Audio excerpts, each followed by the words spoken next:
This morning, Census 2021. Less than 1 week to go until Australia's largest survey goes live online. We'll show you more of our interview with Andrew Henderson from the Bureau of Statistics. The ADF hits the streets in Sydney suburbs. What's the reaction been like? And as promised, and thank you to our viewers for keeping us on our toes, we meet Andrew Barr and Mark McGowan. It's Thursday, the 5th of August, 2021.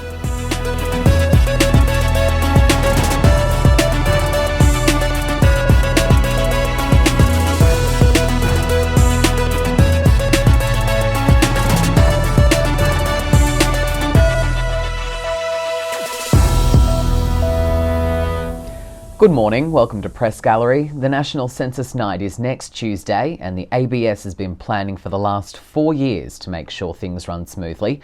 I spoke to Andrew Henderson from the ABS a little earlier. Andrew, thank you so much for your time. What happens after Census Night on August 10? Okay, 10th of August is Census Night. So from 10th of August onwards, we hope that most people have already done the census online. But from that point on, we'll be following through with households across Australia, reminding them to do it. Once we've got all the census data in, we start processing it. June next year, we release the results. So that'll give us an updated view, almost a post-COVID view, if you like, of what Australia's look like and how our communities have changed. It tells us about our age, our occupations, our education status, birthplace, languages spoken, really rich data set that explains what our communities are all about. Okay, and what are some of the known sensitive questions in this year's census?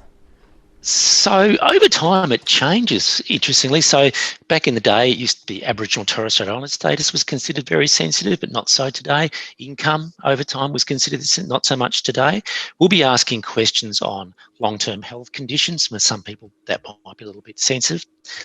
And we'll also be on the sex question offering a non-binary option, which again, that may be a little bit sensitive for some, but it's really important that we get that question out there and give people the chance to be included. It definitely is. Andrew, this is the first year that 2 new questions are being introduced on the census. Can you talk to us a little bit about those? Absolutely. So there are 2 new questions.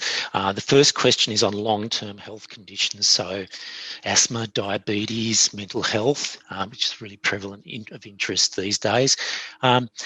We've got a good national picture through some of our national surveys, but we don't have that community level view. And there's a really strong focus these days on making sure that health services in particular are delivered in a community relevant context. So having that community level view, local view, is important around health. The other new question is around Defence Force service. So Vets Affairs tell us that they think that they service about 200,000 veterans and about 100,000 family. But they think there's about 600,000 veterans out there. And we're not really clear on their circumstances. And veterans can often have very specific health needs. They're a bit more, there's a bit more propensity to be homeless, and they have specialist health needs in particular and support needs. So we've been asked to ask a question on census so that we can actually shine a light on the circumstances of those people. Again, Andrew, COVID-19 continues to be affecting the entire country. How is census impacted by this, and how's the addition of the online services going to assist with that? So we're expecting about a 75% online take-up in the census. We were expecting before COVID. What we're seeing is the evidence, like US did their census last year, UK did their census last year, and Canada's just winding theirs up now. And they all found that their online response rates went up. People are taking up the contact-free option. And so we expect a good, strong online response.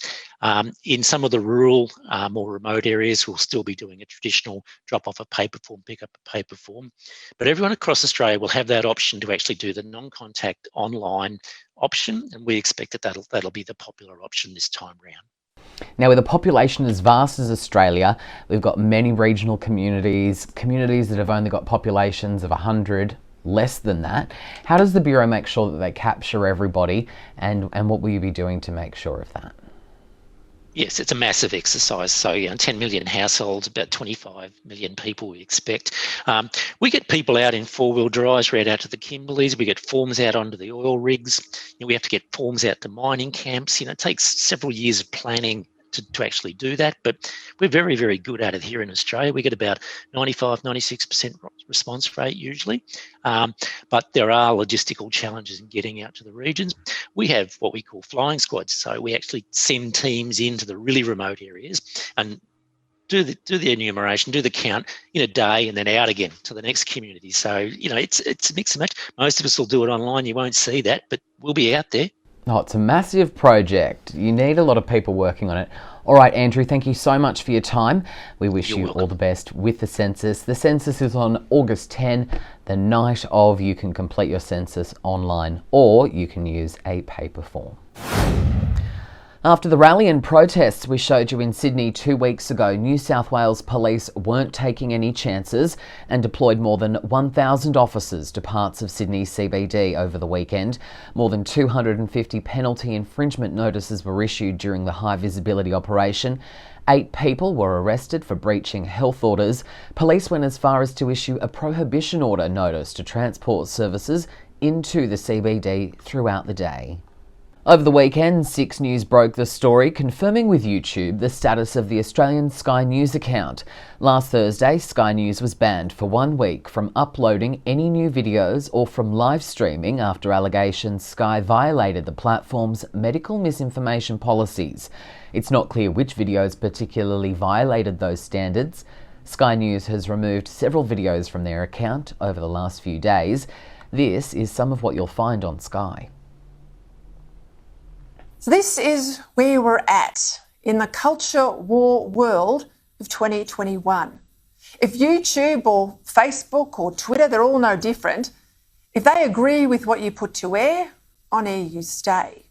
But if not, then you're cancelled. And there's nothing you can do about it because this isn't a communications space regulated by communications law, but a private information highway that they can just shut down on a matter of whim. The ADF and the New South Wales Police continue to work together in enforcing tough stay-at-home orders and compliance enforcement. Over the last few days, the joint operation has seen officers and personnel across all parts of Sydney, from the eastern suburbs to the west. The response from the community has been largely positive. New South Wales Police have denied access to the media to capture vision of the operation at any level, enabling them somewhat to control the narrative. If we want to hear what you have to say, you can join the conversation on Twitter using hashtag 6NewsAU. As always, we'll share your thoughts on Australian politics. If you have any questions or anything you'd like us to dive into, head to our website 6newsau.com and contact us. To our ACT viewers, you'll know who I'm talking about when I mention Andrew Barr, the Chief Minister of Australia's Capital Territory. Chief Minister Barr is the Territory's Labor leader, and he has led the party to its 5th consecutive general election win in 2016. As recently as last week, his office was responsible for setting up a new TikTok account designed to showcase the nation's capital to the rest of the country. Australia's largest state by land size, sitting at over 2.5 million square kilometres, Western Australia is estimated to be populated by 2.6 million people, and they're led by Premier Mark McGowan. He too is a state leader of the Labor Party. He served in the Royal Australian Navy and has reached record-breaking polling results, over 80%, while he handles WA's response to the continuing COVID-19 pandemic. He has been critical of New South Wales and Scott Morrison's government in recent weeks. National Senator Bridget McKenzie sensationally resigned from Cabinet last year as a result of the much publicised sports rort scandal. This is what she said at the time. Well, yesterday I resigned my ministry and I informed the leader of the National Party I would be stepping down from my leadership roles. That my failure to declare my membership to certain sports shooting clubs in a timely manner constituted a breach of the ministerial standards. Senator McKenzie took full responsibility, though as you'll see, she denies being promised anything by the government. Have you been promised anything by the Prime Minister to take the fall for this? Oh, yeah, come on. Really? Absolutely. No, not at all. Senator Mackenzie was promoted back to the Cabinet on July 7 and was sworn in as Minister for National Recovery. Senator Mackenzie said, "I look forward to exploring opportunities on this front for regional Australia." And that is Press Gallery for this week. Thank you so much for your company. Leo is taking a quick break from presenting, so join Darby Travers. He'll be at the desk this Sunday from 8 p.m. with 6 News, so join him for that. I'm Christian Penny. I hope you have a great day.